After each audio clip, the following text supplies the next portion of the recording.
తీసుకొచ్చింది. ఏంటి బాబు ఊళ్ళో పెద్దలంతా కట్టకట్టుకొచ్చారు? ఏమి లేదురా, పవిత్రాకి ఒక మంచి సంబంధం తీసుకువచ్చాం. ఏంటి బాబు తమరంతా కలిసి నా కూతురు సంబంధం తీసుకొచ్చారా? ఎవరు బాబు అబ్బాయి? రారా, ఆడపిల్లగా సిగ్గుపడతావేంటి? రా.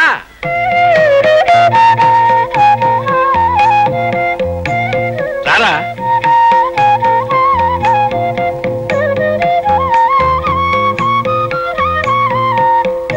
వాడికి తల్లి తండ్రి ఎవరు లేరు, అందుకే మేము తీసుకొచ్చాం. రే పిల్లలు, గౌరీ, సిట్టి, సిన్ని రండ్రా. మన దశ తిరిగిపోయిందిరా. మీ కాబోయే బావగారిని చూడండి రా. రేపు ఎప్పుడైనా నేను సారంతా గోవింద అన్నా అనుకోండి, మీ మంచి సెడ్డలు చూసుకునే పెద్ద మంది దిగి వచ్చాడు రా.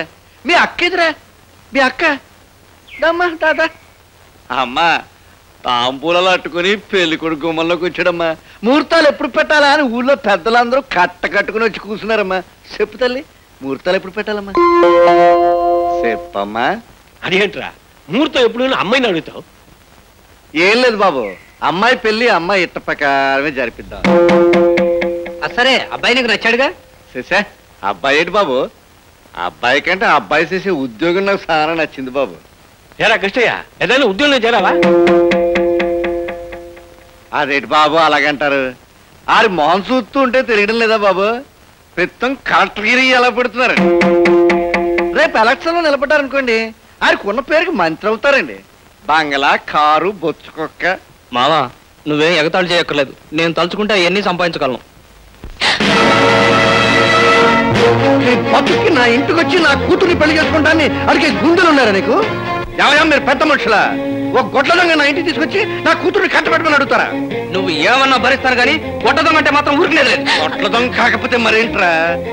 ఊళ్ళో అడ్డగాడిదలా తిరిగి గేదెల్ని ఆవుల్ని తీసుకెళ్ళి అమ్ముకునేవాడికి నా కూతుర్నే కాదురా, ఏ తలక మార్చేవాడు తన కూతుర్నేవాడు. తప్పుకోవే. ఉద్యోగం సద్యోగం లేక, పైసా ఆస్తి లేక, వారం పోకులా తిరిగి నీకు పెళ్లి కావాలరా? నీ పెళ్ళానికి ఒక చీర కొని పెట్టగలవా? ఒక నగ కొని పెట్టగలవా? కనీసం కడుపు నిండా ఒక పూట తిండి పెట్టగలవరా? నిన్ను నరసింహం, నువ్వు నన్నిన్ని మాటలన్నందుకు నీ కాళ్ళు చేతులు ఇరిచేసేవాణ్ణి. కానీ రేపు నీ కూతురుతో నాకు పెళ్ళయ్యాక ఈ కాళ్ళకే నేను మొక్కాలి. ఆ చేతులతోనే నువ్వు నా కాళ్ళు కడిగి కన్యాదానం చేయాలి. అందుకే వదిలేస్తున్నాను.